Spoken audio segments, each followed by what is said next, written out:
Good morning, Lee. Hey, Trish. I don't think we've ever met. Just No. emailed.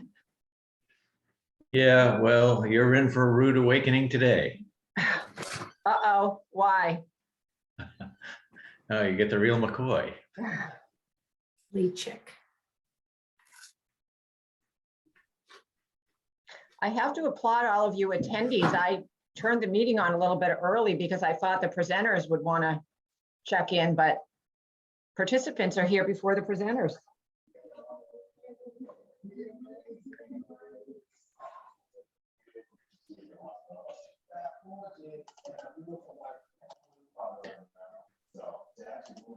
Well, your come on communications made this an event not to be missed.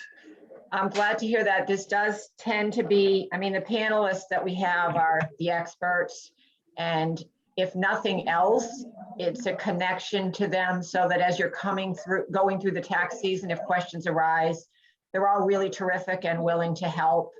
So I view this as sort of an entree.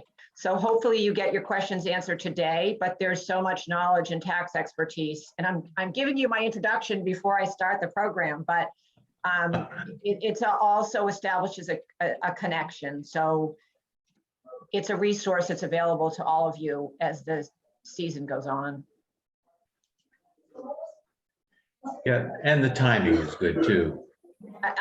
Exactly. This has been, I feel like last week was slow and a quick, slow start after the holidays, but this week it's been I've been going. It just seems like everything got landed into this week before everyone sort of puts their head down for the tax season.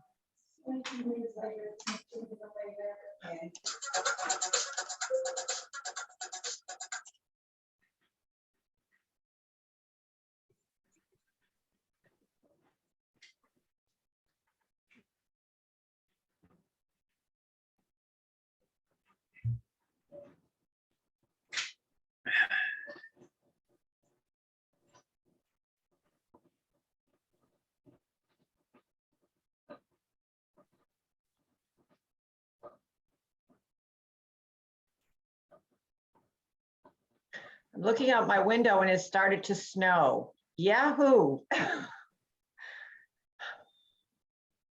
Yeah.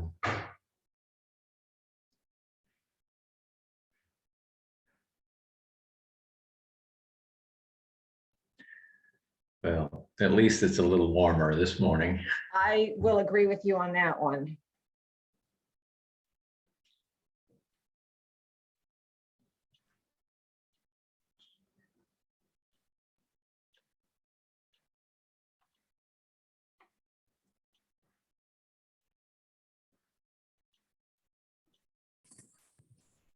We have a few extra minutes, so those of you that are on, if you'd like to go grab that extra cup of coffee or take a stroll around the room, please feel free to do so. Our presenters aren't on yet, and I know they're coming, so. Or you can just sit tight. Well, I'll take that as a worthy suggestion. Yeah. You got a few extra minutes.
Trish. Who's at home? Looks like Yeah. he's with the state.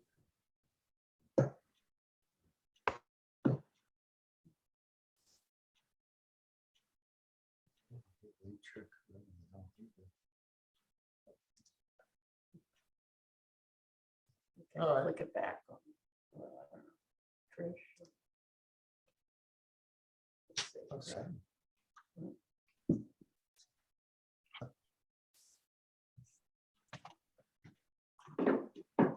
Yeah, okay. Oh dear. It's horrible. Yeah. Die job. Is that? Well, it's die job. So it's like she backed her hair into an electric socket. To quote Louise. No. Mhm. Oh, Okay.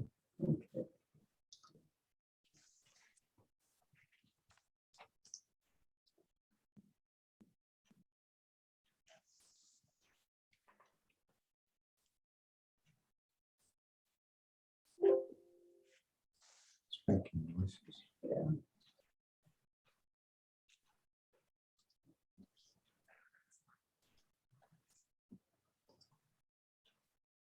It's horrible when you have all these guys, you know, they're just sort of doing their things. Mhm. There is.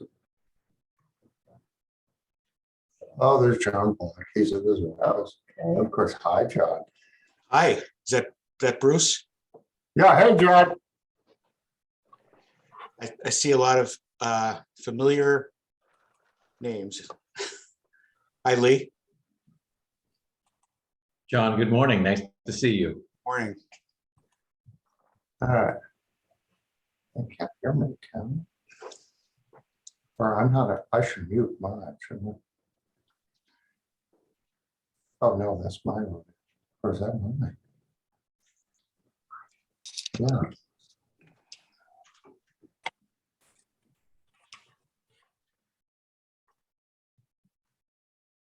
No, I don't think so. I need to be able to hear. Yeah.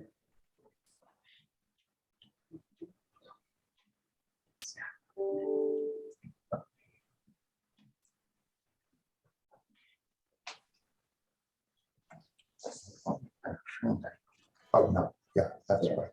Okay. Oh, yeah, look, I'm on mute. Yeah. John was.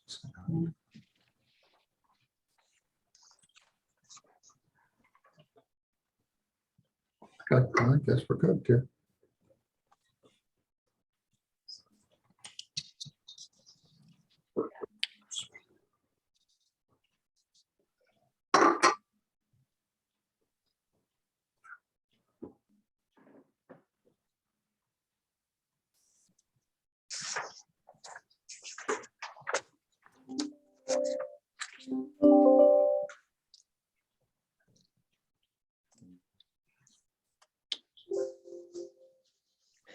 Well, good morning, everyone. It's 8:30 and being respectful of everyone's time and the fact that you were all on time, actually ahead of time, I think we should get started. My first point is to thank all of you for being here and taking the time out of your busy schedules. I appreciate both the panelists and the participants. Today, the flow of, or sort of what we are hoping to achieve this morning, we're going to have John Block and Olga Goldberg from Pierce Atwood review some of the state tax legislation that is taking effect in 2021 and beyond. They will, and we also have Elizabeth Frazier from Pierce Atwood on board. She isn't necessarily presenting, but she is available for questions, and I would strongly encourage everyone to ask questions because we've got some great expertise and brain power on the call here today. Also, John and Olga will review some of the hot topics in tax today, remote work, digital services, etc. We will then switch over to Alex Weber, who is joining us from the Maine Revenue Service. Alex will do a quick overview of some of the new tax and administrative rule changes, and An extra thank you and shout out to the Maine Revenue Service, who has been a terrific partner and resource over the past couple of years during the pandemic in particular. So we really have enjoyed working with them. And we'll wrap up with Ryan Foley from who will discuss the employee retention credit, which is still a hot topic. So, and also welcome David Marinofsky from Cunningham and Associates. So thank you very much, everyone, for being here. We're going to start off, do some quick introductions. The panelists have extensive credentials, and I will not do them justice in these brief introductions that I'm going to provide today. So I will invite all of our panelists to augment my comments if you so choose. Quick point of, I guess, housekeeping. If those of you who are not presenting could mute yourself, it's actually great to see your faces. I've had a lot of presenters say, please don't be the black box, but if you feel more comfortable doing that, that's up to you. But if you could please mute. In terms of questions, I will be monitoring the chat box. Alternatively, feel free to raise your hand. I will let each of the presenters indicate whether they would prefer to have questions at the end or during their presentation. So I'll let them comment and we will go from there. At the end of each of the various segments of today's presentation, we will have time for questions. Okay, so we are going to start off with John Block, who many of you know already. John is with Pierce Atwood's Portland office and a long-serving advisor and lobbyist for the Maine Society of CPAs. He's recognized nationally for his expertise in state and local taxes, earning numerous accolades, including 2022, congratulations, John, Best Lawyers in America, Lawyer of the Year in Maine for state tax or tax law. John is a frequent presenter and likely the reason many of you are attending today. So thank you, John, for being here. Also with John presenting is Olga Goldberg, who joins us from Pierce Atwood as well. Her practice primarily focuses on complex state and local tax matters, including tax planning and tax compliance. Olga also supports clients in business immigration processes. Like John, Olga is a frequent speaker and author on a wide range of state and local tax matters. Following John, again, as I mentioned, we've got Alex Weber, who serves as a general counsel for Maine Revenue Services. He has practiced as a tax attorney and tax associate at a Big Four public accounting firm prior to joining the state of Maine. Alex will be providing an update, an overview of some of the rule tax changes. And again, we appreciate Alex and Maine Revenue Services partnership. We'll conclude with Ryan Foley, who is a partner at Cunningham and Associates, a growth and tax consultancy firm. Ryan has helped clients through every phase of the business life cycle as a tax and organizational consultant. And Ryan has presented as an ERC subject matter expert to national associations, panels, CPA firms, and trade organizations. And we are excited to have him join us this morning. So without further ado, I'm going to turn it over to John and Olga. Thank you very much, Trish. I'm not going to add anything to that introduction. I would just say I'm glad that Elizabeth was able to join us. She wasn't sure because of the legislature's schedule. And Elizabeth, I just invite you to chime in on anything where you think you can add something. Elizabeth has kind of taken over the boots on the ground lobbying work for the Society of CPAs in Maine, and she started that a year or so ago, and she's done a great job. She pretty much single-handedly did the lobbying work for the mobility bill that passed last year. And so we appreciate that. And I'm glad you're able to join us, Elizabeth. And again, feel free to chime in. Thank you. So I think Trish covered the basic agenda. So Olga, I think we're gonna start with you. Can you get the slides up? If they're not. Yep, let me do that. Okay.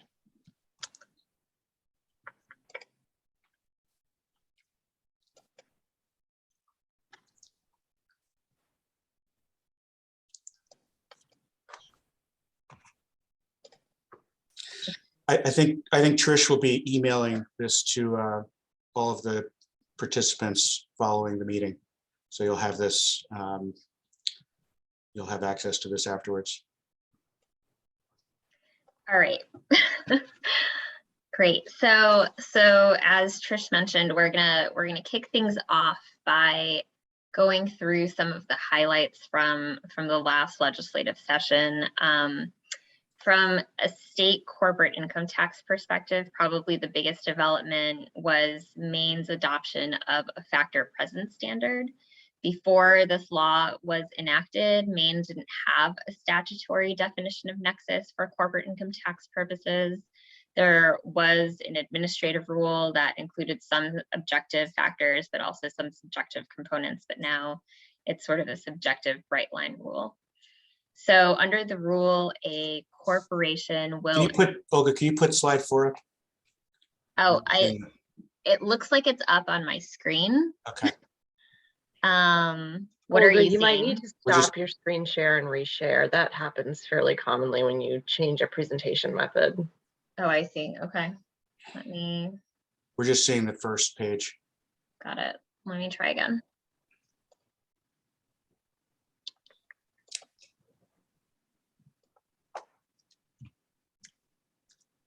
All right, how about now? What do you see?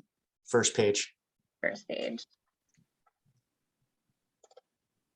While Olga's working on that, I just want to echo John's comments about Elizabeth. She's been a terrific addition to the team for the Maine Society, and it's been a pleasure working with you, Elizabeth. You bring a great energy and knowledge to the position. You've been extremely helpful. So I just want to, that was a faux pas on my part that I did not add that in. Thank you, John, and thank you, Elizabeth. Thank you. Thanks for having me here. All right, is it working? No, No, okay. there you go. Got it. All right, okay, good. I'll just stick with this. All right, so the bright line rule for factor presence. So under the new rule, this is effective for tax years beginning on or after January 1st, 2022. A corporation will have nexus for corporate income tax purposes if it's organized or commercially domiciled in Maine, if it has more than $250,000 of Maine property, $250,000 of Maine payroll, or $500,000 of Maine sales, or if its Maine property, payroll, or sales factors exceed 25%. Also, a corporate partner that holds an interest in a pass-through entity that has established Maine nexus under this new rule, corporate partner will be treated as establishing nexus itself. There's a potential trap for the unwary there because the rule not only applies to direct corporate partners, but also to indirect corporate partners. So when you have sort of a tiered structure, those upper tier corporate partners may also have Maine nexus just because they own an interest in a partnership that has Maine nexus. All right, so the next few slides summarize some of the important federal conformity and non-conformity legislation that was passed in the last session. Almost all of this was enacted in the supplemental budget bill, which was LD 220, or in the biennial budget bill, which is LD 221. And a lot of this is Maine deciding whether or not it's going to conform to provisions of the 2020 CARES Act and the 2021 Consolidated Appropriations Act. I think this is pretty familiar territory for this audience, so I'm going to make an effort to go through these slides fairly quickly so we can get into kind of more interesting topics. And as John mentioned, we're going to make these slides available to everyone afterwards, so you'll have the materials and the citations. And the other point to make is that Maine Revenue has put out a good amount of guidance for compliance purposes and in instructions and in tax alerts. So that's a good place to start. So we'll start with conformity. In the supplemental budget bill, Maine has conformed to the Internal Revenue Code that was in effect on December 31st, 2020. And that's for tax years beginning from January 1st, 2018 through December 31st, 2020, and any earlier years that were impacted by that code. Then in the biennial budget, Maine conformed to the code that was in effect on April 30th, 2021. And that's for tax years beginning on January 1st, 2021. And so because Maine has conformed to the code that was in effect in 2020, that means that Maine has also conformed to the federal tax treatment of the Paycheck Protection Program loan. That means that PPP loan forgiveness is not taxable in Maine. And it also means that Maine will conform to the federal deduction for ordinary and necessary business expenses that were paid with PPP loan proceeds. Oh, one last point on that one. So Maine has also conformed to the CARES Act treatment of net operating loss expenses or net operating loss deductions. In 2017, the Tax Cuts and Jobs Act, the TCJA, had imposed an 80% limitation on NOL carry forwards. The CARES Act suspended the limitation for the 2018, 2019, 2020 tax years. So Maine conformed on that point, but it will start imposing that 80% limitation in the 2021 tax year. I would just add to that, Olga, that the Society of CPAs was, I think, played a major role in the discussions around conformity, the importance of conformity, et cetera. And so I think it ended up in a good place, and I think the society was very helpful to the state on that.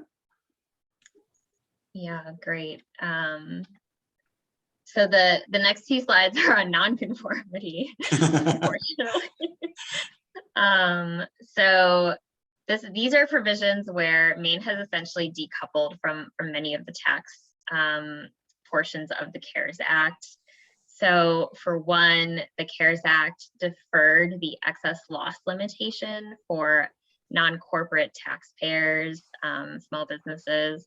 Under the TCJA, pass-through businesses and sole proprietor losses were subject to an excess business loss limitation of $250,000 for single filers and $500,000 for joint filers. And any excess loss could be carried forward to the following years as a net operating loss deduction. So the CARES Act deferred this limitation for the 2018, 2019, and 2020 tax years. This allowed some taxpayers to claim an additional NOL in those years, and that resulted in a refund on their amended returns. So Maine has decoupled from this provision in the Tax Act, in the CARES Act. For Maine purposes, the excess loss that's taken at the federal level needs to be added back, but the added back loss, it can essentially be banked and carried forward for Maine income tax purposes. Maine has also decoupled from the CARES Act interest expense limitation increase. So the TCJA had limited the business interest expense deduction to 30% of adjusted taxable income. The CARES Act increased that limitation to 50% for the 2019 and 2020 tax years. Maine decoupled from the CARES Act. Maine taxpayers need to add back the amount of interest that's deducted at the federal level that exceeds that 30% limitation. A taxpayer can recoup that loss deduction starting in the 2021 tax year, as long as no more than 25% of the deduction amount is used in any 1 year. Maine also decoupled from the CARES Act fix to the treatment of qualified improvement property, or QIP, that was placed in service in 2018 and 2019. So QIP is essentially, at a very high level, it's a classification of assets that generally includes interior non-structural improvements to non-residential buildings. there was a drafting error in the TCJA that essentially meant that QIP was now subject to a 39-year depreciable life and was therefore not eligible for bonus depreciation. The CARES Act fixed that drafting mistake retroactively to 2018 to allow for a 15-year depreciable life for QIP. That means that QIP at a federal level is now eligible for bonus depreciation, but Maine has decoupled from this legislative fix. Maine doesn't allow bonus depreciation, but it has a capital investment credit instead. And the upshot of all of this is that QIP that's placed in service in 2018 and 2019 does not qualify for that Maine credit. All right, last bit on nonconformity. Maine has decoupled from the CARES Act increase to the charitable deduction for corporations. Usually the limitation is 10% of adjusted gross income. The CARES Act increased the charitable deduction limitation to 25% for tax years ending after December 31st, 2019. The drafting on this nonconformity piece is a little strange. So Maine has decoupled, but only for tax years beginning after January 1st, 2019 and ending before January 1st, 2020. So that means that Maine conforms to the CARES Act charitable deduction limitation increase for contributions that are made in 2020. So it would seem that there's pretty much conformity on that point. So Maine has also decoupled from the 2021 Consolidated Appropriations Act, and I know the slide said CARES Act, it should be CAA instead of CARES Act. So the CAA created a 100% deduction for business meals where food or beverages are provided by a restaurant and the expense is incurred after December 31st, 2020 and before January 1st, 2023. Maine has decoupled and requires an add back for any increased federal deduction. And then finally, Maine has decoupled from the federal intangible interest income, or I'm sorry, foreign derived intangible income deduction. It had already decoupled from the GILTI deduction. So now it has also decoupled from the FDII deduction. This is effective January 1st, 2020. And Maine Revenue is also required to study whether the impact, essentially the impact of the FDII addition modification with a report that's due on the 15th of this month. All right. So there are a few other legislative developments related to income tax that we just wanted to quickly note for everyone. One is a new penalty that's related to a failure to file information returns. The penalty is $50 per return and beginning for returns that are required to be filed on or after January 1st, 2022. The penalty itself seems low, but I think it has the potential to be extremely painful when businesses are required to file hundreds or thousands of information returns. This is an issue that we've seen come up in states like Massachusetts that require filing of like Schedule 1099-Ks. Those are the reports related to payment processors, and there's a fairly high federal threshold, but Massachusetts requires 1099-Ks to be filed for any payment processor when there's more than $600 of payments a year. And so there's a lot of ambiguity all of a sudden about who is a payment processor. You know, sometimes it's really obvious when it's a credit card, but you know, in a lot of cases we're dealing with marketplace facilitators, companies like Amazon and a lot smaller versions of Amazon that process payments on behalf of their customers. And, you know, there's a lot of questions that have come up about whether they're also required to file 1099-Ks. So that's just an issue that we've seen in Massachusetts, and something to watch out for in Maine as well. Another piece of legislation to flag is respect to Maine's implementation of the federal centralized partnership audit regime. This came into effect a couple of years ago, and I think discussing this is really a separate session, but the headline is that there were some clarifying provisions enacted to Maine's rules. These were related to clarifying that Maine's reporting and tax payment requirements apply to negative federal adjustments, essentially to refunds by the IRS. They apply to administrative adjustment requests filed by the IRS and by the partnership. And the law was also amended to allow a refund directly to the partnership in lieu of the individual partners themselves. All right, so in the supplemental budget, Maine extended the credit for tax paid by Maine residents to other states, to Maine residents who had previously worked in another state and then began working in Maine during the COVID-19 pandemic. I think everyone on this on this presentation is very familiar with this. So this credit it's available in 2021 if the following conditions are met. And the first condition is really important. So the services need to be provided in 2020 or 2021 during either state's state of emergency.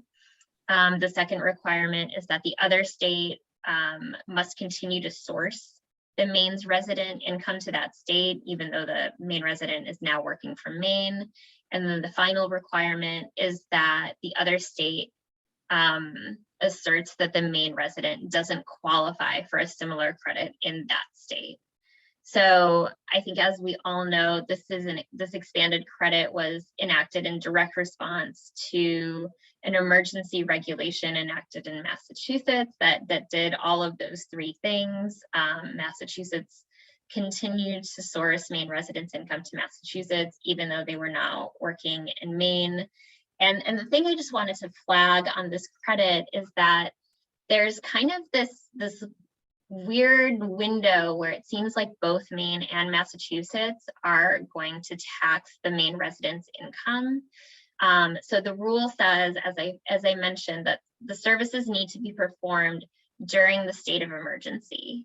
Well, Maine ended its emergency on June 30th, 2021. Massachusetts ended its emergency on June 15th, 2021. But the Massachusetts rule didn't expire until 90 days after its state of emergency ended. So there's this period of time between the end of Maine's state of emergency on June 30th and the date that the rule expires, which is September 13th, 2021, where Maine does not allow credit and Massachusetts doesn't allow credit. So it may well be that the person working in Maine is going to get taxed twice during this 2.5 month period. All right.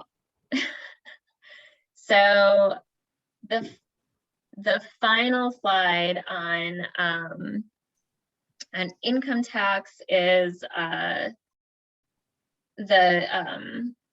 there are just a few tweaks that were enacted to existing credits. I don't want to spend any time on this. I just want this slide up there so that you guys have it in your materials to know that these credits are out there, and they all have highly technical requirements.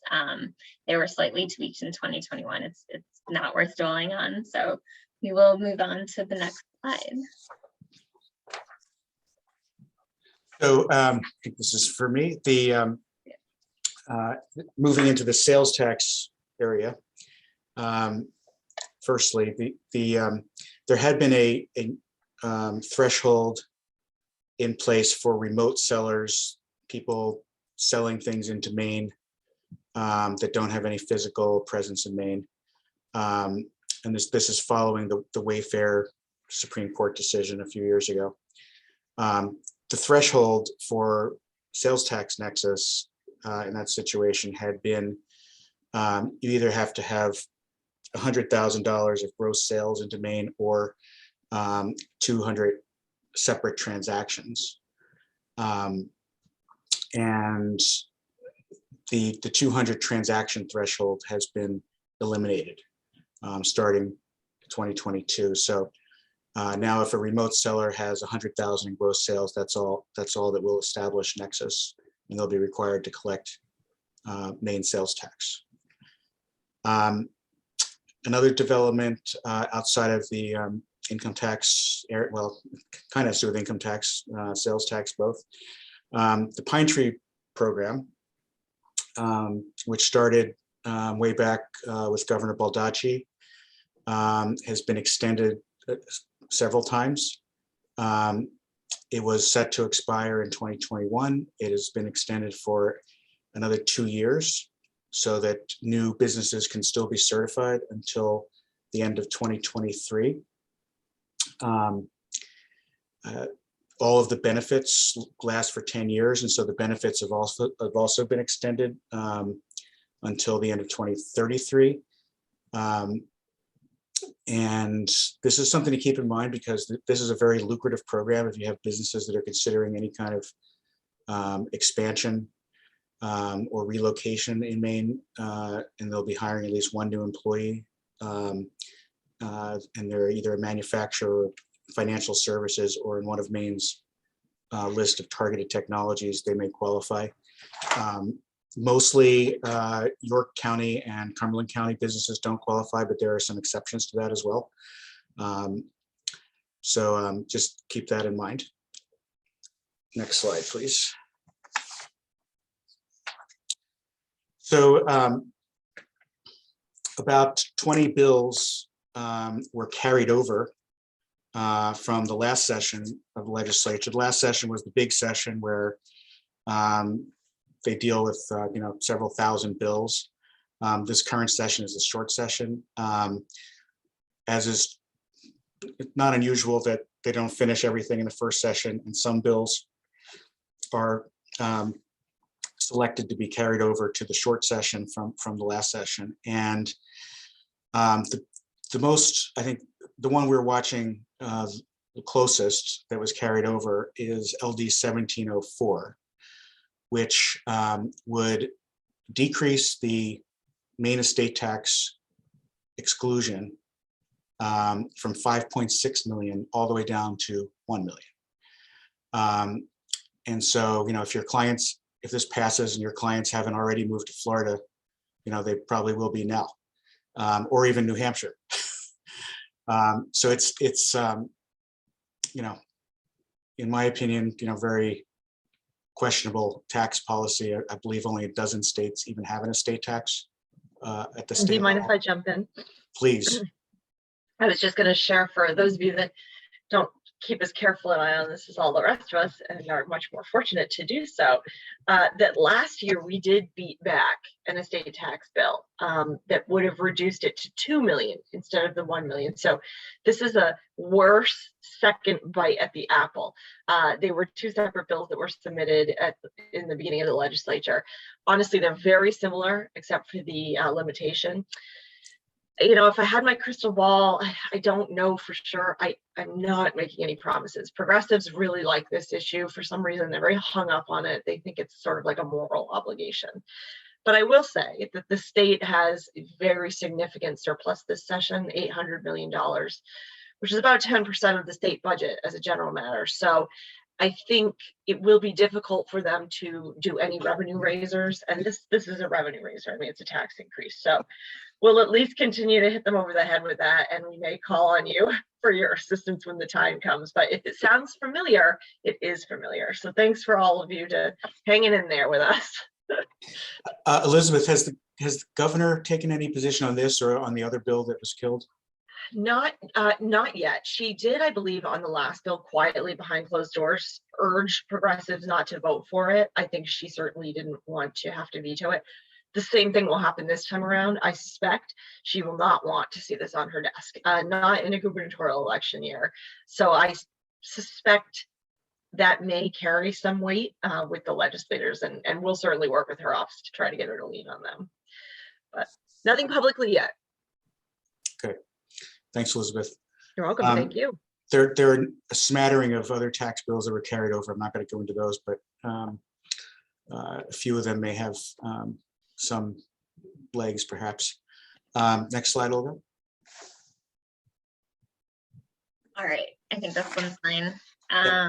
All right, so now we are going to turn to our first hot topic, remote workers.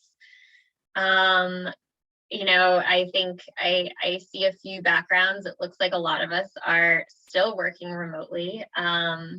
Remote work exploded during the pandemic. It's not slowing down. It's here to stay. And there's a lot of state and local tax implications for employers when they suddenly have an employee working in a state where the employer maybe didn't have any contact with that state or no business activity in the state.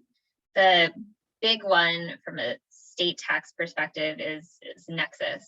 An employee in a state very well might subject an employer to both sales tax nexus and income tax nexus. So on the sales tax side, a single employee working remotely out of their living room is generally enough to create nexus. And this means that if an employer suddenly has an employee in that state, the employer is required to register for sales tax, start collecting on sales into that state, and file returns. And, you know, this is even if the employer, you know, doesn't meet the economic nexus threshold in that state. Those requirements still apply just because of that one employee's presence in the state. And on the income tax side, the rule used to be the same, and in many places it still is, but there are a couple of things to consider for income tax. The first is that there are a lot of states, including Maine, that have enacted this fact presence nexus. And so in Maine, on the payroll side of the factor presence nexus, the threshold is $250,000 payroll in Maine, or 25% of your payroll in Maine. And now that we have this bright line threshold, it could very well mean that a single employee in Maine is not enough to create nexus for income tax purposes if the total payroll in the state is under $250,000. And then the other thing to consider on the income tax side is PL 86-272. An employer that is only selling tangible personal property in the state should consider whether they have protection under 86-272. They would have protection if the employee that is in the state is only engaged in solicitation activities, and if all orders are approved and fulfilled from out of state. There's a lot more to 86-272 that I think we might discuss a little bit later, including the multi-state tax commission trying to undo everything. But for now, it's out there and something that anyone should be considering when they have an employee working from a state. There are other considerations with respect to remote workers. Just on a compliance side, there's always withholding payroll tax obligations, unemployment insurance, workers' compensation. There are sometimes thresholds for each of these. They're oftentimes not related to each other.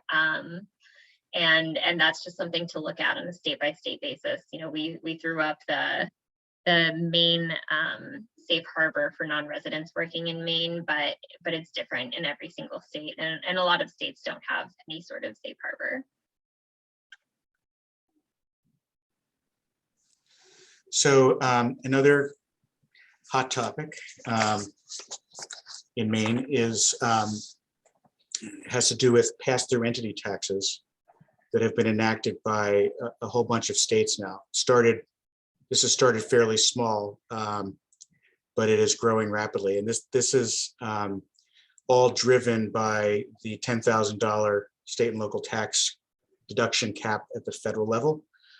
And so to alleviate that, a whole bunch of states, I think it's up to 20, have enacted either mandatory or optional taxes on a pass-through entity itself so that the taxes are paid at that level, and the individual member or partner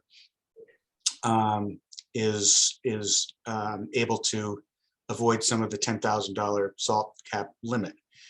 The problem is really the wording of Maine's credit for taxes paid to other states. And the Maine credit is only available for taxes paid by the taxpayer, meaning the individual in the other state, and Maine applies its own non-resident income tax rules to determine whether the tax should be sourced to that state, and is, under Maine's view, how Maine would tax a non-resident. So this is causing a real problem for Maine residents that are partners or members of pass-through entities that are doing business in the state where the pass-through entity is now being taxed directly. There is a Board of Tax Appeals decision came out in March of last year that upheld Maine's denial of the credit and effectively taxing this Maine resident, on both, on his own income, as well as the income that was already taxed by the pass-through entity to the pass-through entity in Connecticut. One of the problems is every state that has done this has done it differently. There's no uniformity at all in how these taxes work.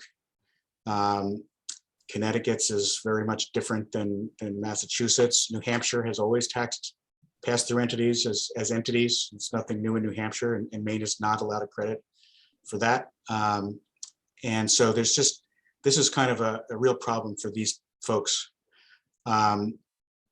I had one client with this problem, and his, the only solution, he just moved to New Hampshire to escape the double tax because it was, kind of stifling. So that's a real problem. That Board of Tax Appeals decision is out there. It's been kind of criticized. The policy behind it's been criticized in the trade press. But that's a real problem if you have clients in that situation. Yep. And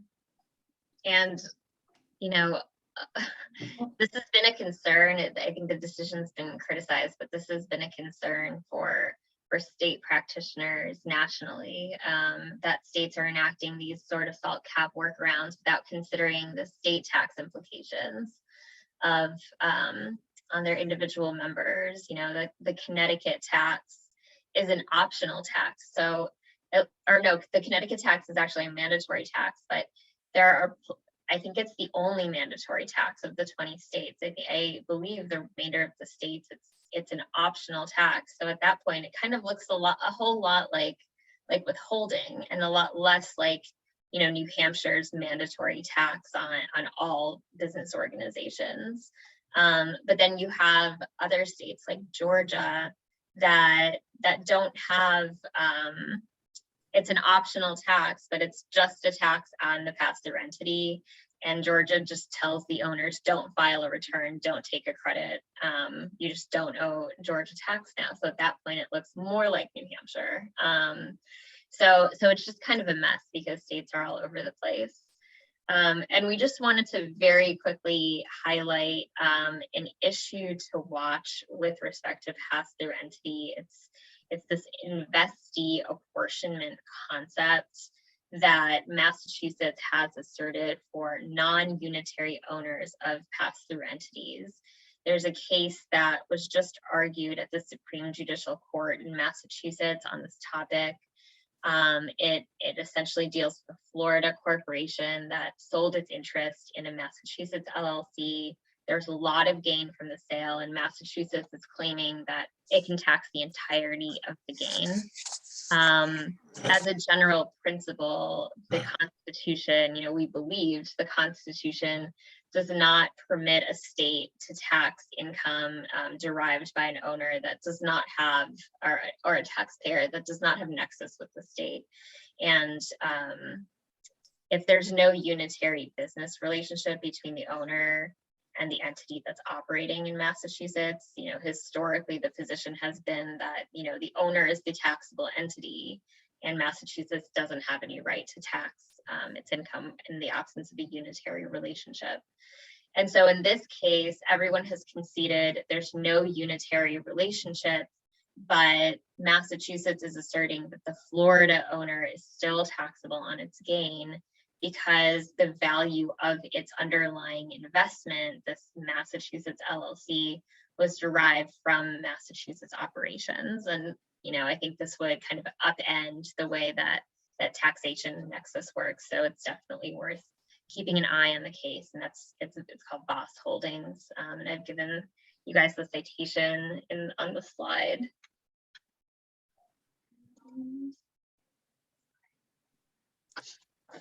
In the sales tax area, the whole area of taxing digital products, which is huge, is still very much state by state, different rules, different definitions, different laws. It's a real kind of a, there's very little or no uniformity in this area. Maine has a pretty hard and fast position. So Maine is kind of easier to, I think, get one's arms around. If you purchase digital product in Maine, in order for that to be subject to sales tax, it has to be either downloaded or at least downloadable onto your device in Maine.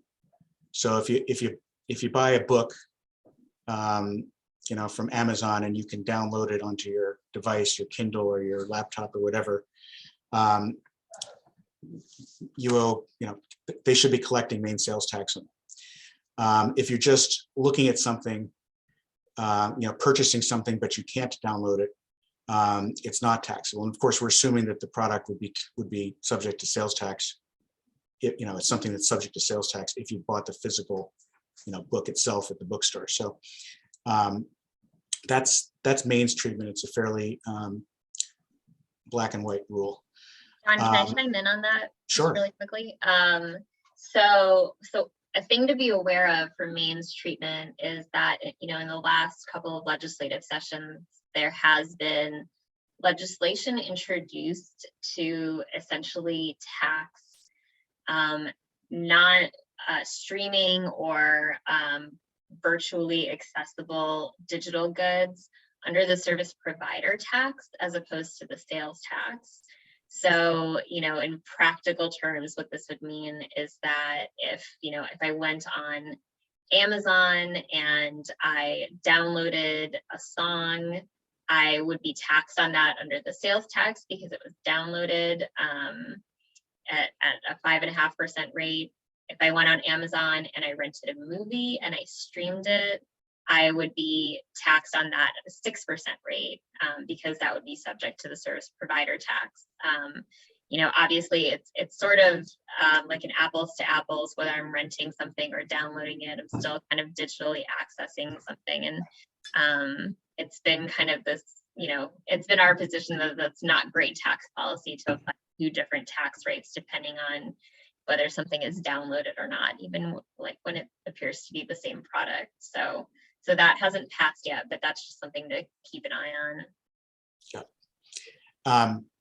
In other states, they simply define canned or pre-written software, for example, as tangible personal property and subject as a sales tax, as opposed to custom software. Some states call it, tax data processing services, and this may fall into data processing services, may not, depending on their definitions. And then there are a few states, notably Massachusetts comes to mind, that allows the the sales tax to be apportioned if you're purchasing software that's going to be used in more than one location. So if Pierce Atwood, our law firm, buys a software program that's going to be used in all 6 of our offices, including Massachusetts, Rhode Island, Maine, New Hampshire, we could file a thing called a multiple point of use certificate with the Massachusetts Revenue Department and apportion the sales tax to Massachusetts. None of the other states have this, but at least Massachusetts would only tax an apportioned amount of that based on like how many user licenses we have in our Boston office. So that's yet another system, and that's a real problem for this whole area, because a lot of software can be used anywhere. You buy a software package, you could be traveling around on Amtrak, you could be disseminating it to your offices in 30 states or abroad. It's not stuck in one state. So there's a double taxation or multiple taxation problem with this. Kind of a new frontier and a very large potential revenue source for states, if they can get their arms around how to tax it, is digital advertising. Maryland has been kind of at the forefront of this, trying to tax digital advertising services, and it's been delayed, and lawsuits and things have intervened, and so that's still, I think, unsettled. But that's kind of an area to watch for the future. A lot of money there.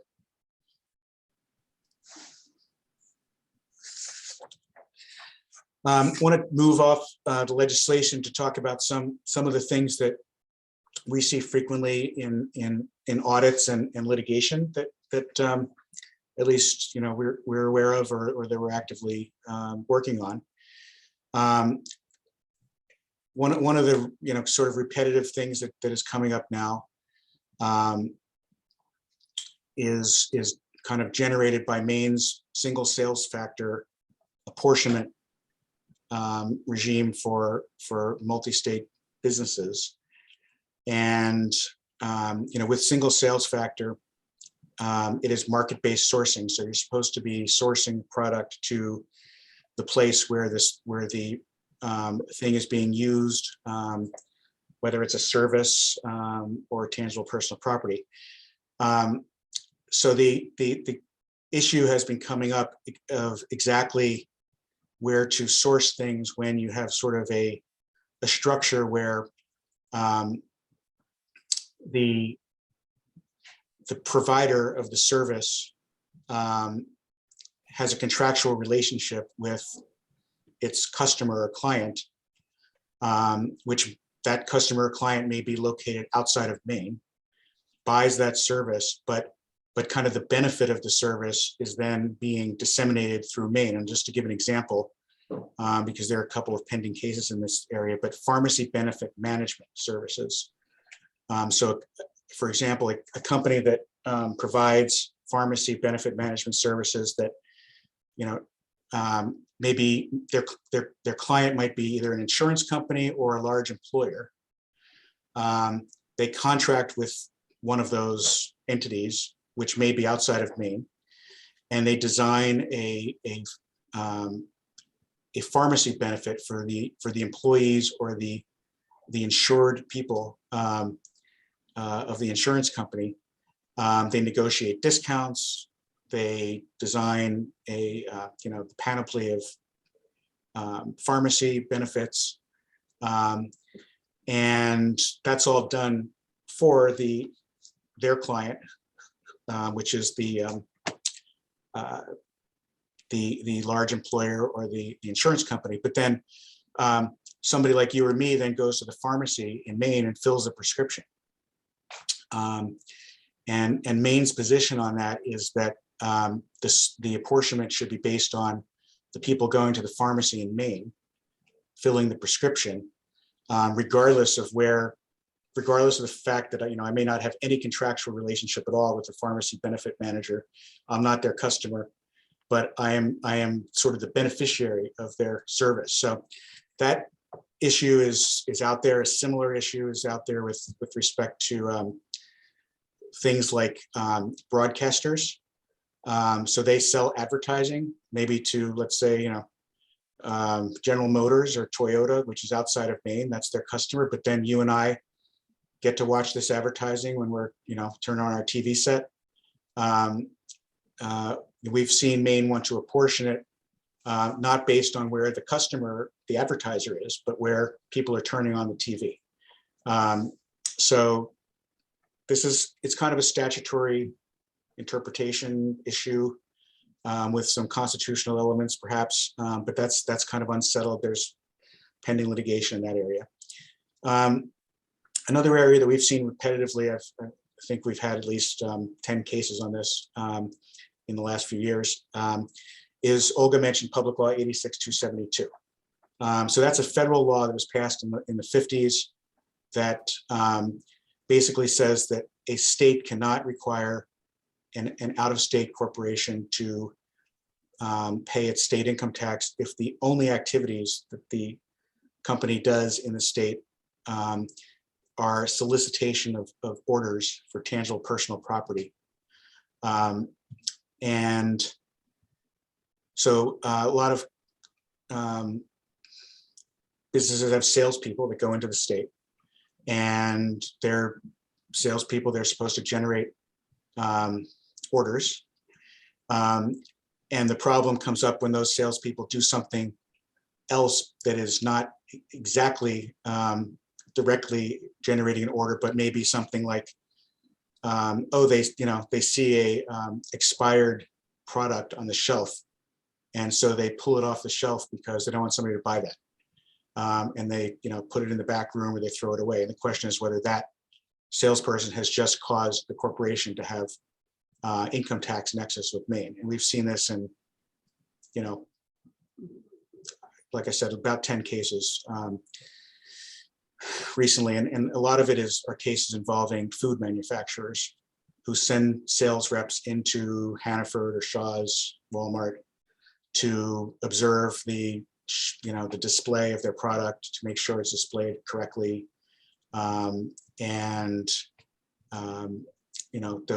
Those salespeople may stick to just that, or they may do some other things that may or may not be over the line.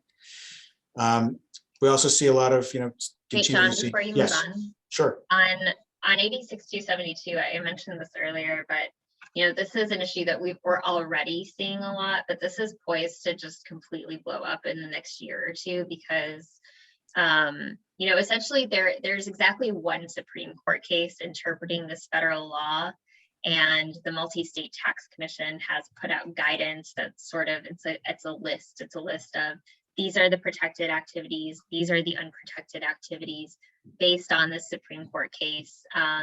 Maine has adopted that guidance in good part in a regulation, and over the fall, the Multi-State Tax Commission released a statement on PL 86-272 that it basically took the position that a functional website that is accessible from a state will exceed PL 86-272. So essentially, in the past, if you are a customer of a company and you pick up the phone, you have a customer complaint, you call the company, that does not create nexus. How the MTC has now taken the position that if instead of picking up the phone, you engage in a chat on the company's website from your home computer in whatever state, the company has now exceeded 86-272 in that state. This company is now taxable in that state. That's one example. Another example is if there is a job application for anything other than a salesperson that's accessible on the company's website in a particular state, the company has exceeded 86-272. If the company puts certain types of cookies on your computer that are not directly related to solicitation of orders, that exceeds 272. So that's something to keep a very close eye on to see, I imagine states are going to jump to adopt this because it's gonna open up a whole new frontier of companies that are subject to income tax, and I would be surprised if Maine wasn't one of them. Yes. More word lining. Unitary business issues, we see this a lot. Company has a big capital gain and somewhere by selling some business segment gets billions of dollars of gain, and the issue is whether Maine has the right to tax that, whether that gain was part of the unitary business that's conducted in Maine. This is a repetitive issue as well. Next slide. I wanted to sort of end on a slightly different topic having to do with Maine's appeal system for both for all taxes, both property taxes as well as all the sales and income taxes and everything else. So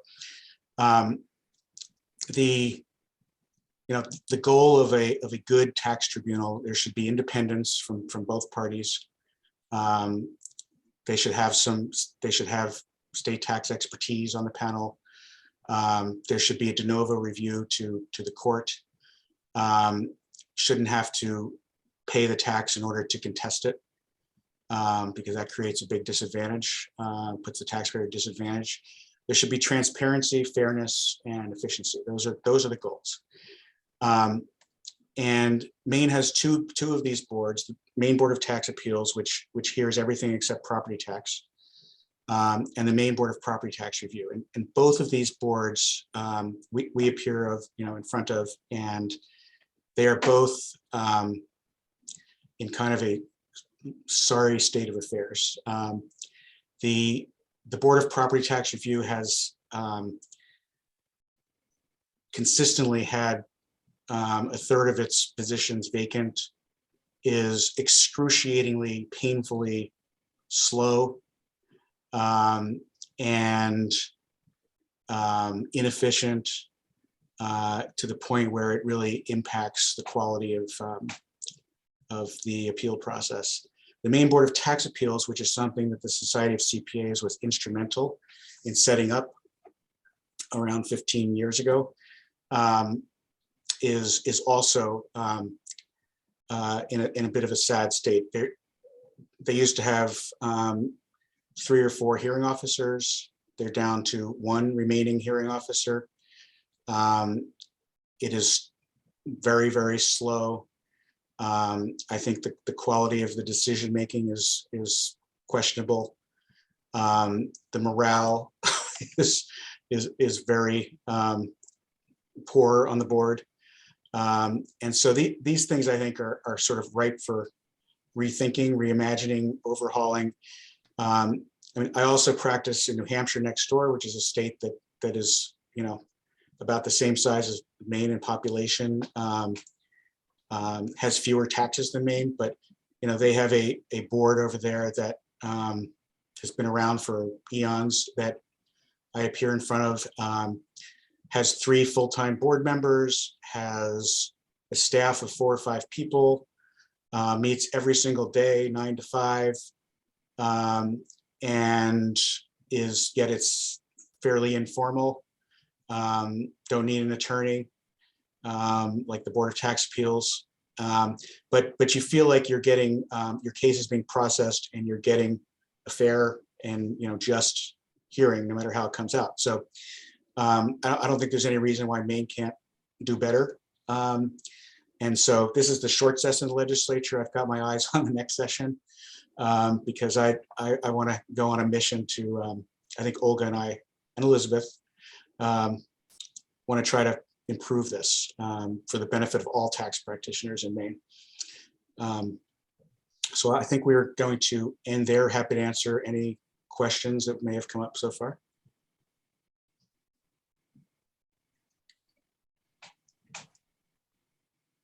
Any questions from the audience? Thank you so much, Olga, John, and Elizabeth, for that. Was extremely comprehensive, and you covered a lot of information.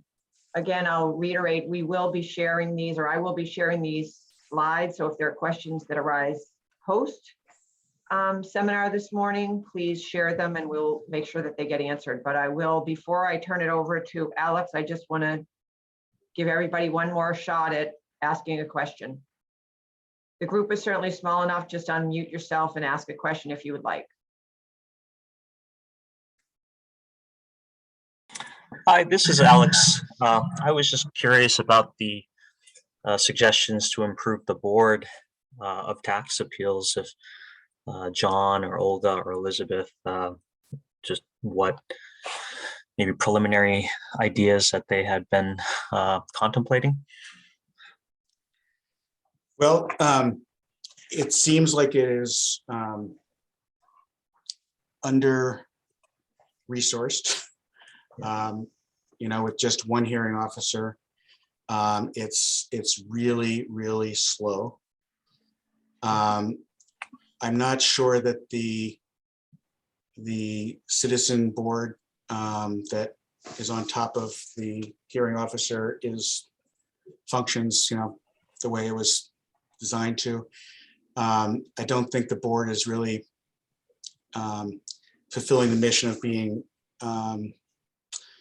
an inexpensive sort of forum for where taxpayers can either represent themselves or can be represented by their accountant. Because, for example, you have the Attorney General's office coming in and representing the Revenue Department, which kind of intimidates the taxpayer from being unrepresented.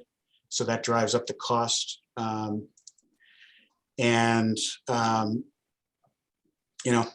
think we can do better, but those are kind of the areas. Do you have any thoughts, Olga, you want to share?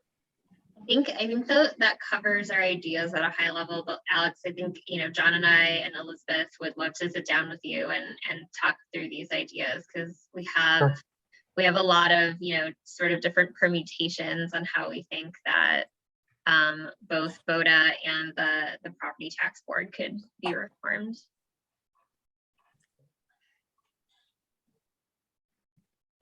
Thank you. And I will add, if the Maine Society was instrumental in creating that years ago, certainly before my time, but if there is anything that we can do to assist in that effort, I'd be happy to help. And I'm sure we can tap our tax committee to do that as well in our membership. So please keep that in mind.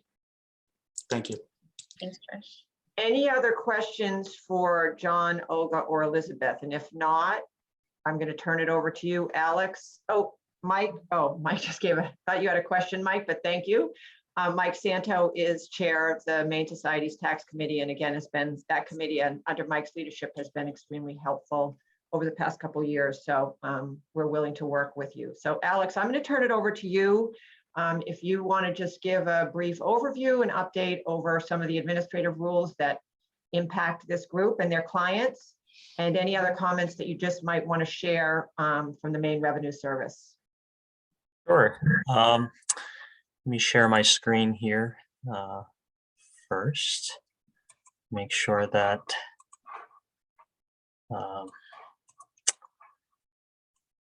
Trish, can you see my screen okay? Trish is on. Okay. Oh, there we go. Yep, you're all set. Oh, okay. Thank you. All right. Well, yep, my name is Alex Weber. I've been with the agency for now in my 5th year as general counsel. I've been in the office of general counsel all 5 years. And one of my tasks is to oversee the rulemaking process for the agency. This past session during the 2020-21 regulatory agenda, the agency did adopt 10 rules, which is a larger than normal number. Some of the reasons, because for these rule adoptions, really, some of them were technology driven, which I'll talk about a little bit, forms changes, statutory changes, and just some, annual house cleaning, which is bound to happen. On the technology front, one of the things that I just wanted to note was the adoption of our new Maine tax portal. And for many of you on this call, I'm sure you've been flooded with a number of emails, alerts, etc., encouraging you to use this new portal. In adopting this new technology, It also forced the agency to take a look at some of its own rules for the administrative side and how we process information, process returns, payments. And so you'll see the 4 types of rules that were adopted during this last session. They can be broken out really into 4 groups. That is the administrative rules, property tax, and then more substantively, the sales tax and income tax rules. At the end, I'll also just talk about kind of high level what we're doing with the 2021-2022 rulemaking agenda, as we've already started to propose certain changes there. These slides I'll also mention, I'll forward those to you, Trish, at the end, so you're free to use these. Some of these materials, if you attended the main tax forum, you'll notice that some of these slides are relatively similar, but just at a high level, I just wanted to give you a context of why we made some of these rule changes. Obviously, the rules themselves are available online, but just if I can give you some context, I'm hoping that might shed some light onto the process.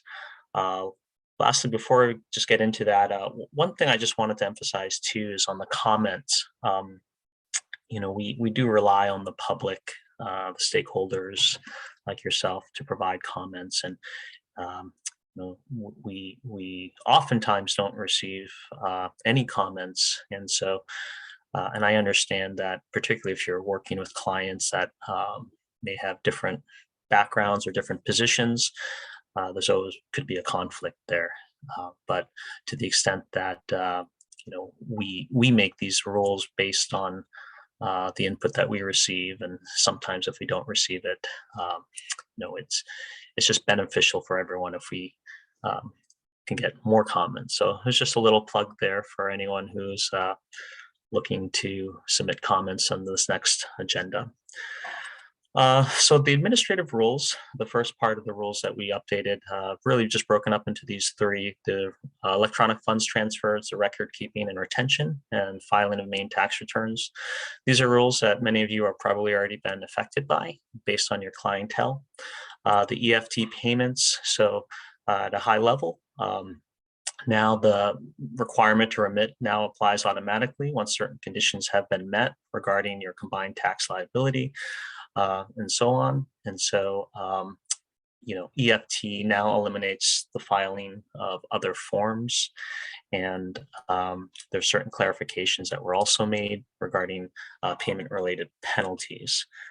Record keeping and retention, this was fairly straightforward. There wasn't much going on here other than certain clarifications and formatting changes. We did find an opportunity and looking at the record rules to also include main estate tax, because we realize, going through these rules at times, it doesn't become apparent until it becomes apparent that maybe there's something that, maybe the agency overlooked throughout all these years, and there's a certain chapter that needs to be included. So there wasn't much in terms of driving that other than noticing, we need to include estate tax in that requirement. Certain clarifications and formatting changes again on Rule 104. This wasn't too significant on our part, but and we didn't receive any comments either. But this was really more of a reflection of certain internal changes on the processes between Maine Revenue Services and the Maine Department of Labor, who we do collaborate with certain information and filings. The next section, which I mentioned, was property tax. Some rules, as I mentioned, they're just routine rules, such as Rule 202, which is a tree growth tax law valuation rule. And that's just one that is updated on an annual basis. And it just gives the rules, the rates for if you're part of the tree growth program.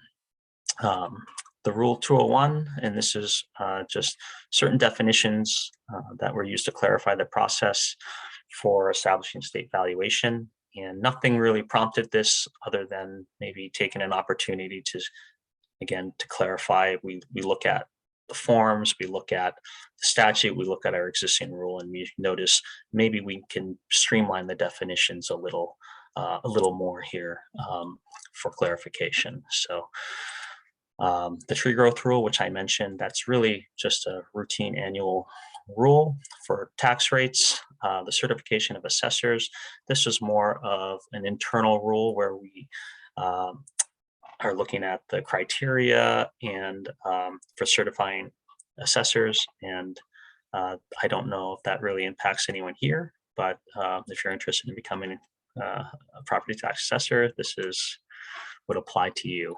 More substantively now, we just move on to the sales tax rules and Rule 101 and Rule 301 and 302.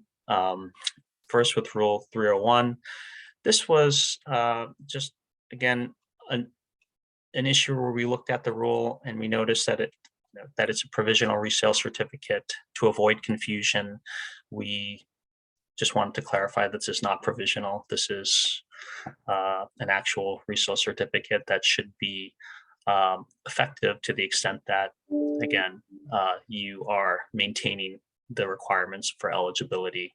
One more substantive change here, and this is more of a nuance for tax practitioners, is that we just clarify that a sale for resale is not an exemption. It's rather an exclusion, and functionally, we often think of those the same, and I think the terms often get conflated. That is an exemption and an exclusion, but for purposes of this rule, the significance is that sales tax does not need to be collected on these sales if the retailer receives the appropriate documentation, that is the resale certificates or exemption certificates. So Rule 302, this one was a little bit interesting, and this you may have nonprofit clients or exempt organizations that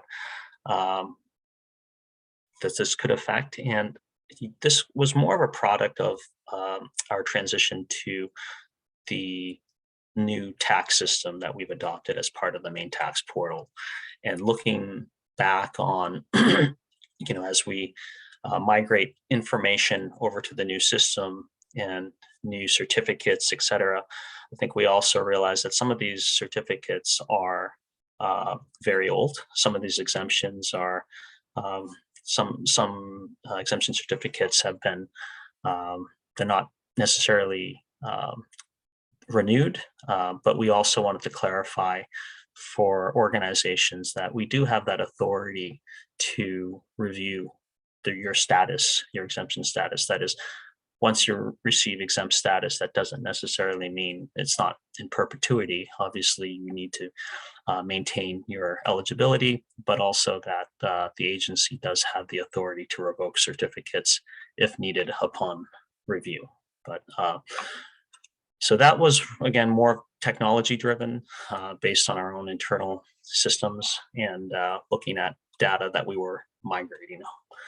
The three income tax rules, Rule 803, dealing with income tax withholding, retitling it, but also just clarifying certain definitions, some updates for changes to the federal forms, and some electronic filing requirements. And again, there's an interagency change that prompted some new language there as well between Maine Revenue Services and the Department of Labor. Regarding residency, I know this had come up also as part of the state of emergency, but we wanted to clarify certain definitions with respect to statutory resident to be a cleaner connection to the statutory definition in the rule, and also updating the definition of permanent place of abode. That is, the residence must be maintained by individuals as a household for the entire tax year. One substantive change that this was more of this did not have to do with the pandemic or technology, but rather how we look at defining residents and non-resident aliens. Main residency with respect to resident or non-resident aliens for federal purposes. There had been an open question there, and we just wanted to clarify that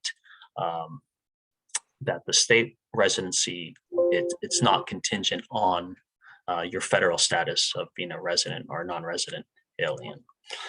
And then there's also a small change with respect to military personnel, and this just to reflect the federal election for military spouses. Another state of emergency rule that was related to the pandemic, Rule 812.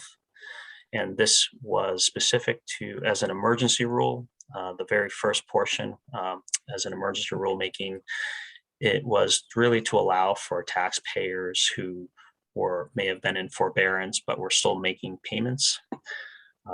And so with the federal loan forbearance or deferment, we just wanted to make clear that the agency can now consider the payment amount that would be due, but for forbearance or deferment when calculating the education opportunity tax credit. As we move on to the actual regular rulemaking for Rule 812, and this is where I think substantively many of you have maybe advised your clients in terms of what qualifies as STEM. And it also, I should add, it adopted or made permanent the emergency rule provision that I just discussed, but also on the STEM side, we do see a lot of questions regarding what constitutes STEM for refundability, and hoping that this new change really clarified at least what the agency can consider as STEM, and a lot of that looking towards the federal designations. And so also clarifying how certain taxpayers should apportion tuition and fees where they're simultaneously being earned. And then we have a new definition of regional accrediting association. So that's, again, my kind of overview of the 2020-21 rulemaking cycle. We do have here also the, let's see here.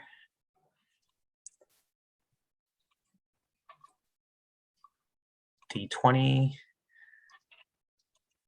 hope this can be seen.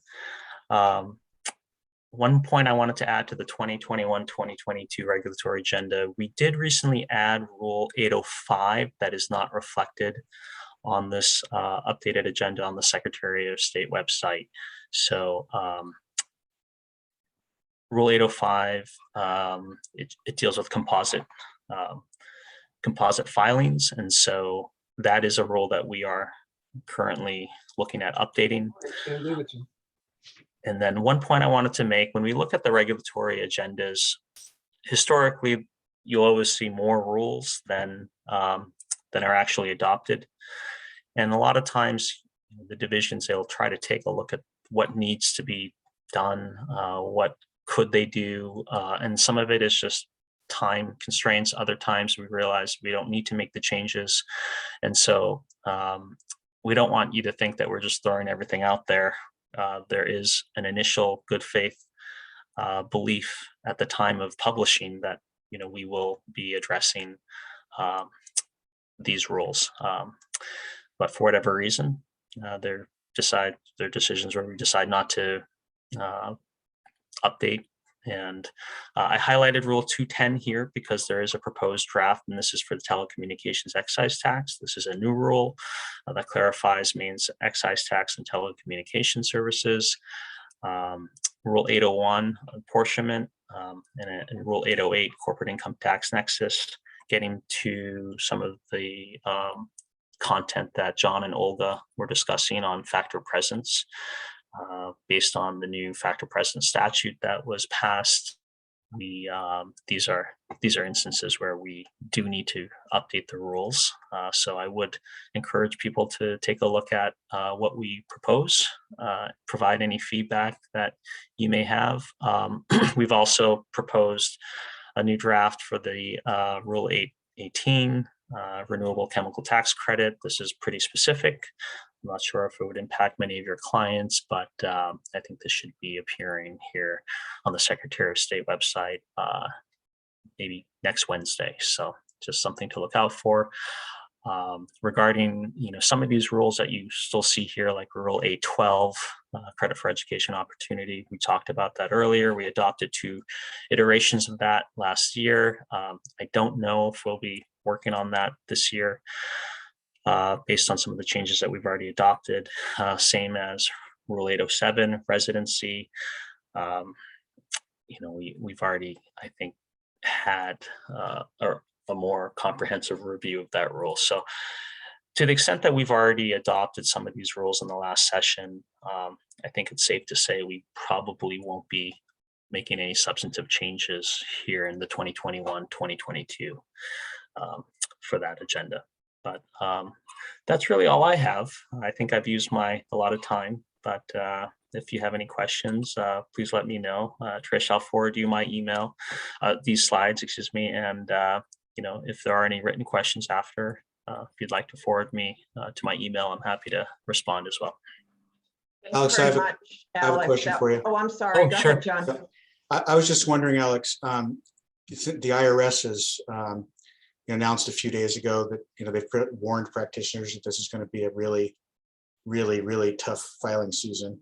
Oh, Because the of backlog, you're talking about the backlog? Yeah. Yeah, staffing issues and remote work and COVID and inability to hire people. And I'm just wondering if, Maine revenue is going to be suffering from similar issues, or are we in better shape? I mean, in terms of our reliance on the federal, I don't know if that really impacts us to that, in the same way. I think like anyone, any employer right now, I think we're always looking to bring on more people. I think we could always use more people. But I think for this season, I don't think there's much concern about any new concerns related to staffing or technology or or reliance on the federal side. I think maybe our concerns would be on the technology side. As we were monitoring the rollout of, we just rolled out the first phase of our new tax administration system. And so we continue to monitor and make sure that everything is going smoothly. I think we hope that people would, use the electronic portal more for their electronic filings. And so that's just something that if there's any maybe area of focus for us, that it's really, I think, technology driven in the adoption of this new, this new system, which we're hoping will benefit practitioners and taxpayers in Maine. So, but no, to your question, I think from the federal level, I don't know if that will directly impact us. I don't suspect that it will. Other than if we have a question, just like you, if you have a question, I've been on the phone for, 6 hours, 7 hours on hold, trying to just get a simple question answered by an IRS official. So on the practitioner hotline. So I think we've all experienced that. I think I heard a few days ago, actually, on that subject, that the taxpayer advocate at the federal level has said they're updating their technology system and nobody should try to contact them for the next couple of months. Yeah. Wow. That just is really, concerning too, because those were pretty much the only people you might be able to get through to, Yeah. So. And I would say for our hours, I think it's been pretty advertised for the past year. We had consolidated our hours more for the morning time.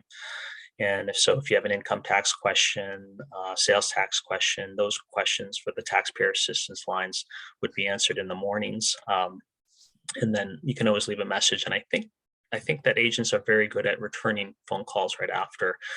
That wasn't so much due to staffing, but rather I think staffing to some degree, that we want to allow agents to kind of answer customer service issues in the morning, but then focus on their substantive tasks as well in the afternoon. And so we found that to be helpful. We're hoping that tax practitioners have not found that to be a problem, but yeah. And to answer your question, Olga and John, about the Board of Tax Appeals, certainly happy to discuss any ways to improve. I think that's a very productive proposal. Great. Thank you. Thank you very much, Alex. I know earlier this year when I asked Michael to send me the list of all the rules updates, I was overwhelmed by the body of work that you guys did this year. You did a huge amount of work, which is why I thought it was kind of important to share it with our practitioners. Yeah. Quickly, also, I sent out an email to most CPAs. I don't know if everyone received it, but there is a bill pending in Congress, the IRS Taxpayer Penalty Act, to encourage the IRS to address the issues that all of you are facing. I've contacted our two representatives, Pingree and Golden, and encourage all of you to do the same and encourage them to co-sponsor the bill. If anyone did not receive that email or would like the information, please reach out to me and I'll share it. Finally, we're running about 10 minutes behind, and I apologize for that. We're going to move into the employee retention credit with Ryan Foley and David Marinofsky from Cunningham Associates. I would invite all attendees to quickly stand up if you want to, or do whatever you need to do, so we can continue to power through and wrap this up. So rather than stop the whole seminar, I'd like to keep moving, but please feel free to deal with whatever you personally need to deal with. I do have one question. Did the change to Rule 807 now allow for the concept of a part-year statutory resident? I'm on mute here. Let me just take a look at that, Trish, and I'll send you an email on that response. Okay, that's great. Dan, thank you for posing the question. I will actually include that when I answer that question when I send out all the slides.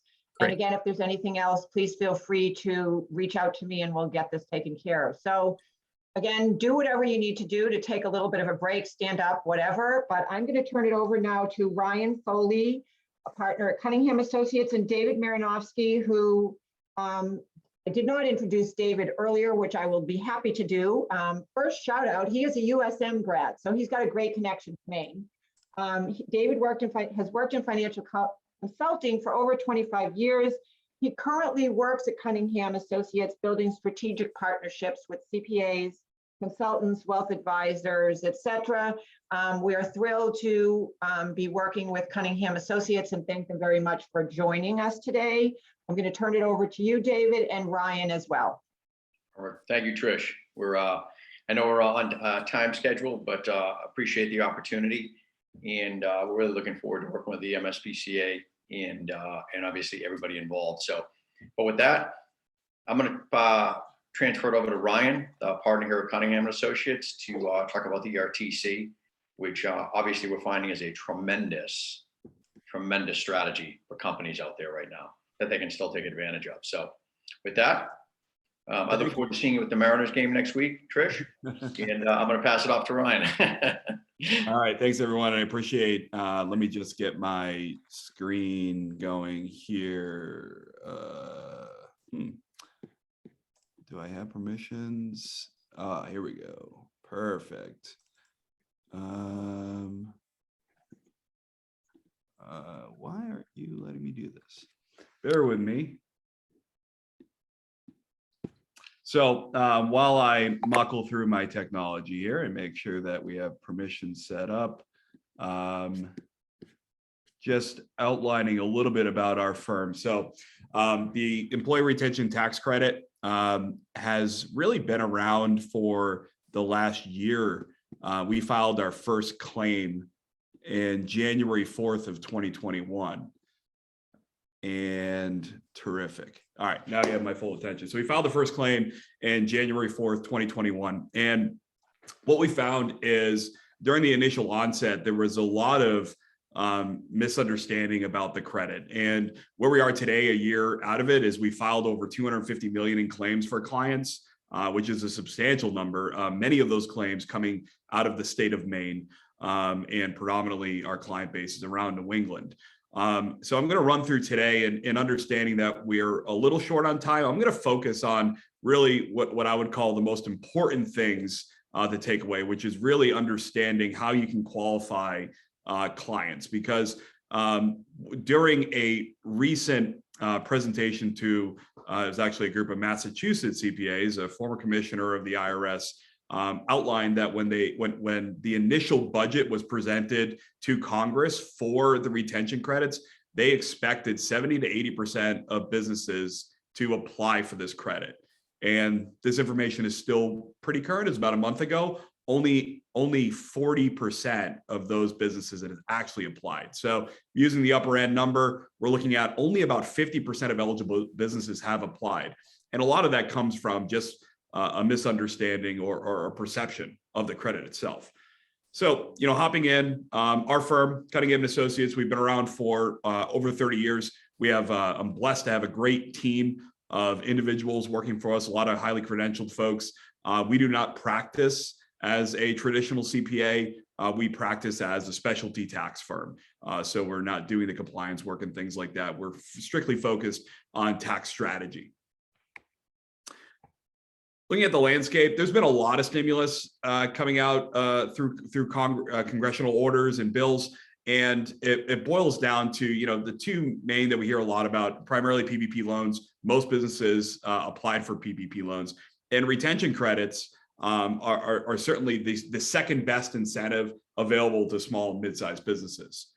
So just really with the PPP, I just want to highlight that with PPP loans, one of the bigger misunderstandings with retention credits is you can't double dip on the same wages, the retention credits and PPP.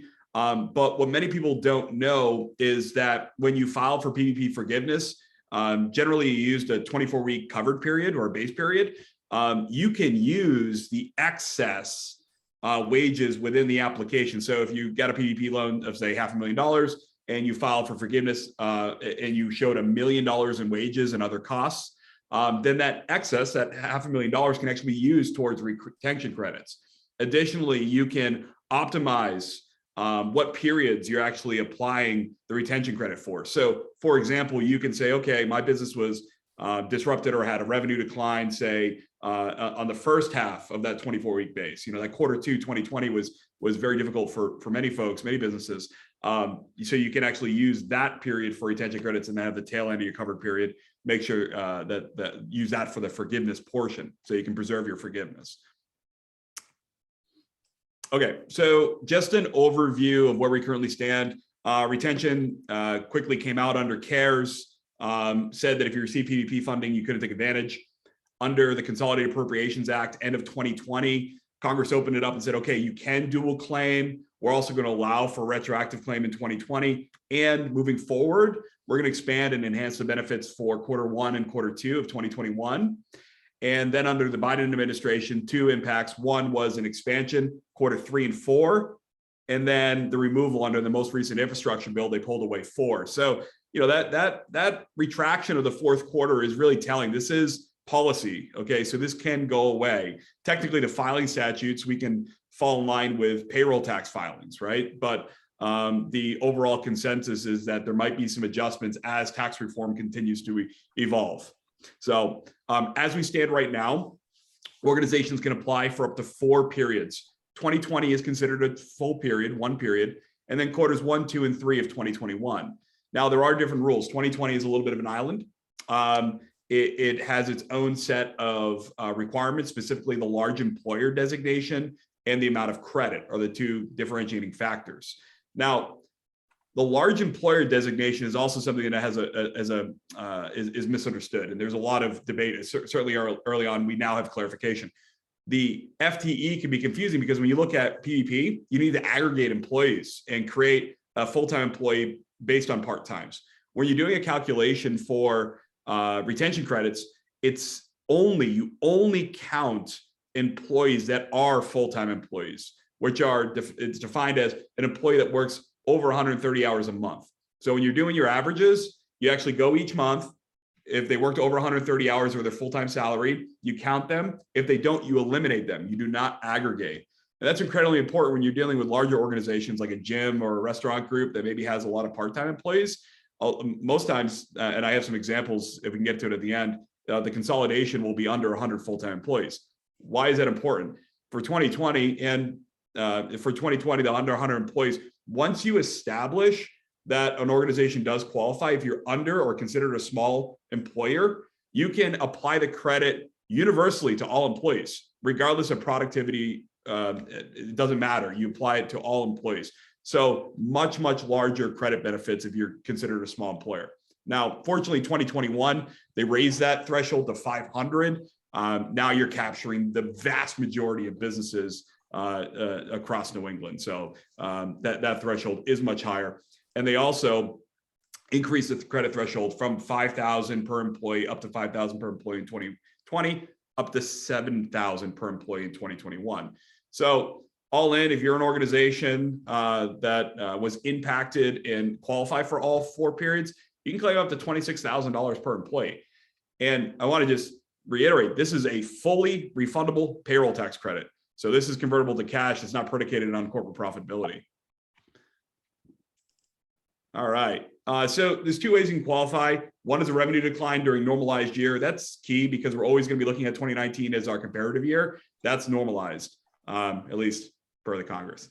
And then if you look at if your business was disrupted or suspended in any way due to government orders or shutdowns, that's another area that you can qualify. And that's the area I actually want to focus on a little bit because it's less of an accounting exercise and really an analysis of an operation. So revenue decline is fairly straightforward. You probably, the folks in the call, if you're taking the time to actually attend a webinar today, you probably know these revenue declines, okay? So this is a good exercise to go through every client, regardless of if they did well or not, because sometimes a quarter, it could just be a timing issue, or if it was, say, a normalized year, maybe 19 was a really good quarter. So good best practice is go through this exercise and see if there was a 50% decline in a quarter in 2020 or a 20% decline in a quarter in 2021. And compare it back to 19. Now, the key thing I want to highlight here that gets missed, and I've seen it in all levels, very large CPAs down to sole practitioners. If there's a 20% decline in 2020, you can use the actual operating results in a quarter or the preceding quarter. So for example, Q1 2021, you can qualify on a 20% revenue decline if that quarter 21 compared to the first quarter 19 was down 20%. Or December 20 was down versus December 2019. So just be aware of that. Now, the good news is if they do happen to qualify, say in Q1 21, then they automatically qualify for 2, regardless of profitability. So there's some upside there.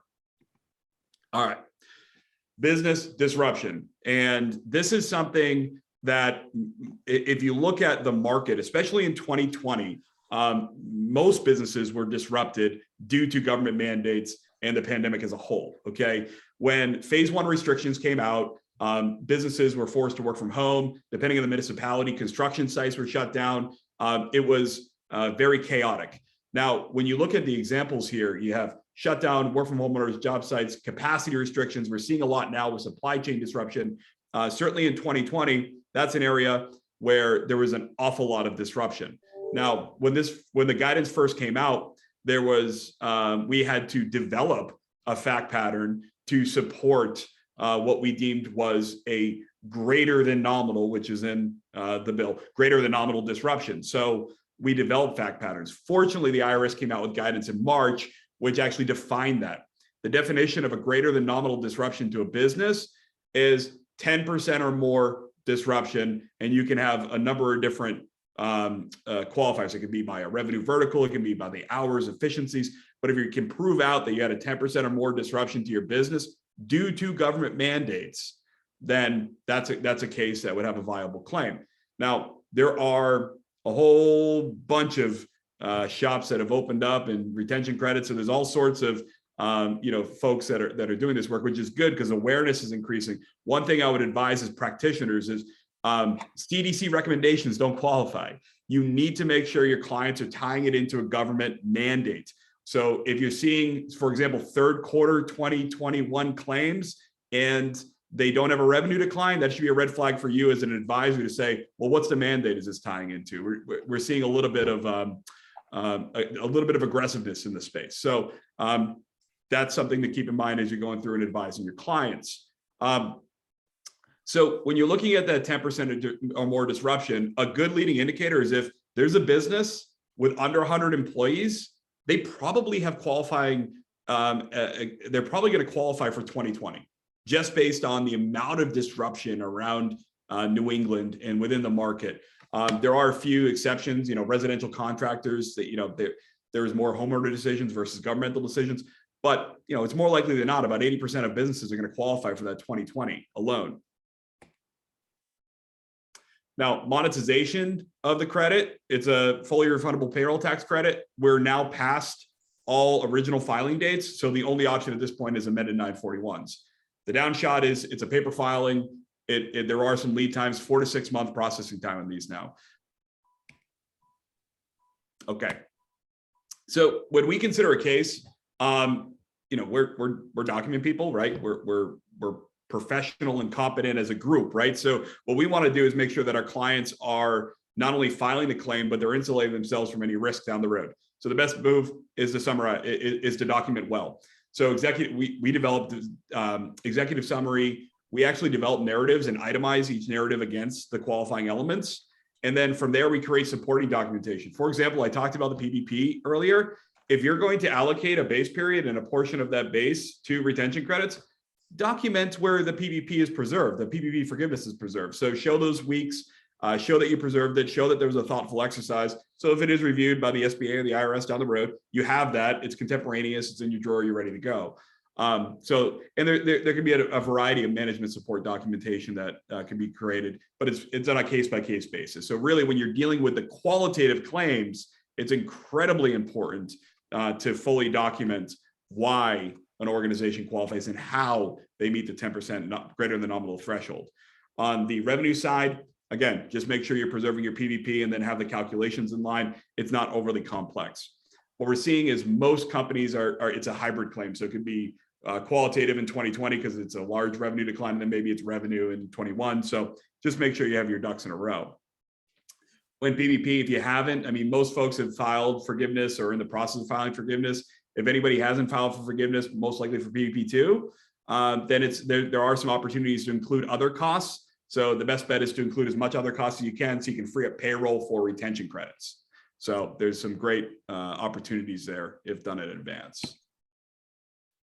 All right, so I'm moving right along in the spirit of saving everybody's time here. So we do have some case studies. I'm going to run through these quickly just to give you an idea of some of the cases that we've done around Maine. Looking at a construction subcontractor, construction industry as a whole did incredibly well last year. All of our construction clients were a couple things. One, they were essential across the board. And two, they did well profitability wise for 2020 and continued into 2021. So when you look at construction, it's often an industry that gets overlooked. The reason construction companies typically qualify is jobs during the initial onset of phase 1 restrictions were halted. So municipalities, other permitting offices closed. You had basically construction shut down, and there were actually a lot of lobbying around New England, if you remember back then, to get construction reopened. So there's going to be a 6 to 8 week period. And that's all we're really looking at, a 6 to 8 week period where construction was really impacted. Now, during that time frame, if you are able to apply the calculation for the credits, generally an organization can fully qualify. They reach that $10,000 per employee cap, which gives them the $5,000 per credit, or pretty much fully qualify, get pretty close. This is an organization that's, sort of a typical mid-sized contractor, 65 employees. They got $250,000. Restaurant groups are gold standard, or capacity restrictions across the board. Now, when you actually talk to a restaurant owner, by the time they get their PPP and the shuttered venue, when you look at the retention credits, they actually, from a cash flow perspective, didn't do too bad. And a lot of communities, depending on where they are, takeout. Communities had takeout days, and they really embraced the restaurants. And so they might not meet those revenue declines. However, the capacity restrictions and some of the other mandates put on restaurants make them a good candidate. Now, in this case, they had scaled down in 2020. That's why the credit's a little lower, the 85,000. But then when they reopened and started to scale back up, quarters 1 and 2, they received a total of $280,000. Now, this is a 30 employee restaurant where some of those folks are part-time. Those are high dollars. Manufacturing, similar to construction, right? Did well, deemed essential. I had one manufacturer that wasn't deemed essential. They manufactured instruments, and that was it, right? But every other manufacturer in our client base was deemed essential. This is an 8-employee manufacturer. They received $33,000 in 2020. Now, they did not have a case for 2021. They were doing well. They had adopted the social distancing had become normalized. So those type of things didn't make a good case. But in 2020, that was a good little pickup for that smaller manufacturer. Health clubs. I love health clubs. There are a lot of restrictions. There's also a lot of misunderstanding about, again, that full-time employee count. This is a great example. This is an organization where they had 90 full-time employees with 256 W-2s. So when you look at it on its face, you think they don't qualify for 2020. In fact, they do.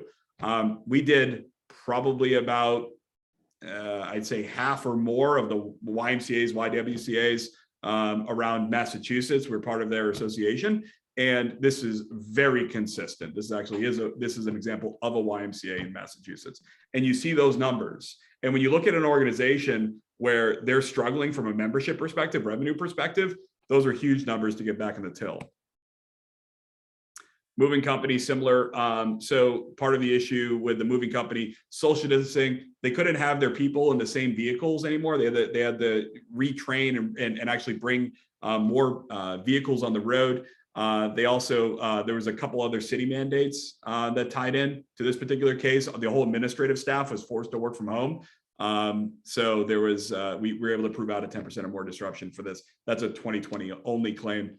By the time Q1 rolled around, they were part of the real estate boom and they were doing fine. Retail is another one similar to restaurants where there was a lot of capacity restrictions. This particular group is interesting because we were able to take, there are smaller retail shops. So they had smaller locations. If we actually look at some of the guidance, it's a little deceiving. It states that if a large retailer occasionally had a line, but they weren't able to, but they eventually got to everyone, then they don't qualify based on capacity restrictions. Well, the fact of the matter is that's more like a Bob's store or when you have a 40,000 square foot showroom. This particular retail shop, I mean, this is kind of one of your little boutiques. You walk, you're downtown Portland. It's one of those little stores. They had significant capacity restrictions. Now their online sales pivoted up significantly. They did really well online, but their retail sales died because of those capacity restrictions. Now, if we look at straight revenue, they did not have a decline. But you look at the vertical of online versus physical, compare that to 19, we can say physical sales were down comparatively to 19, and that was due to government mandates. Here's the quantitative data to support it. So that's the way we're able to qualify this particular case. And what I love about this case, CFO is a CPA, challenged the heck out of our methodology during, and David's laughing because he's on the calls, challenged the heck out of our methodology on our calls, and we're able to very methodically address all of their concerns. And we got a nice little thank you email right prior to engagement and saying, look, you guys did everything. Thank you. We ran it by their CPAs. And actually this is a main company. So local firm. So, okay, I'm going to need to drink a little water because I talked really fast. But hopefully that gave you enough information to really shoot out and get your ideas rolling. And most importantly, all of our contact information is there. I'll send this link out to Trish to send. But if you want to take a picture or whatever, email David or I, and we're happy just to run through some cases if you have any questions as you're going through your process. Thank you so much, Ryan. I thought I spoke quickly. And I'm often accused of that, but you certainly beat me. Thank you so much for going through that quickly. Before we wrap up, again, I will send this information out if people have questions after the fact. Before we wrap up, is anyone who's currently on the call right now, does anyone on the call have any questions for Ryan? That was a really insightful presentation because I know it's still, the ERC is still out there, so. Okay, seeing no questions, I'm going to do a final thank you so much to our presenters, John, Olga, Elizabeth, Ryan, Alex, and David. We really appreciate your time. Appreciate the time of all of our participants as well. This information will go out. If there's anything that you think of after the fact, please reach out and we'll be sure to address that. At this point, I'm going to let everyone go. Have a great day and thank you again. Thank you, Trish.